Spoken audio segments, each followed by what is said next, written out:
O'zbekiston Respublikasi Bosh vaziri Fuqaro muhofazasi boshlig'ining 2025-yil 16-yanvardagi O'zbekiston Respublikasi aholisi va hududlarini favqulodda vaziyatlardan muhofaza qilish, fuqaro muhofazasi va yong'in xavfsizligini ta'minlash bo'yicha 2024-yilda bajarilgan tadbirlar yakuni va 2025-yildagi asosiy vazifalar to'g'risidagi 1-sonli buyrug'i va Surxondaryo viloyati hokimi, viloyat fuqaro muhofazasi boshlig'ining 2025-yil 20-yanvardagi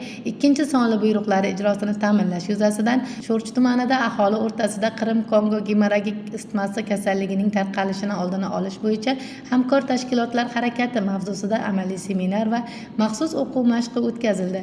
Ushbu o'quv seminar va taktik mashg'ulotlarda tuman sanitariya-epidemiologik osoyishtaligi xizmati, tuman tibbiyot birlashmasi, tuman tez tibbiy yordam bo'limi, tuman veterinariya va chorvachilikni rivojlantirish bo'limi, tuman favqulodda vaziyatlar bo'limi mutaxassislari tomonidan Qrim-Kongo gemorragik isitmasi kasalligiga gumon qilinganda harakatlanish tartibi, kuch va vositalarni safarbarligi bo'yicha tadbirlarning amalga oshirilishi, kasallikni erta aniqlash, o'z vaqtida diagnostika qilish, profilaktik va epidemiyaga qarshi tadbirlarni amalga oshirish bo'yicha ko'rgazmali amaliy tadbirlar amalga oshirildi. Mazkur taktik mashg'ulotda amalga oshirilgan tadbirlar viloyat favqulodda vaziyatlar boshqarmasi, viloyat sanitariya-epidemiologiya osoyishtaligi boshqarmasi, viloyat ichki ishlar boshqarmasi mutaxassislaridan iborat ishchi guruh tomonidan baholab borildi va baholash mezonlari bo'yicha yuqori darajadagi baho berilib, tadbirlarning samaradorligi e'tirof etildi.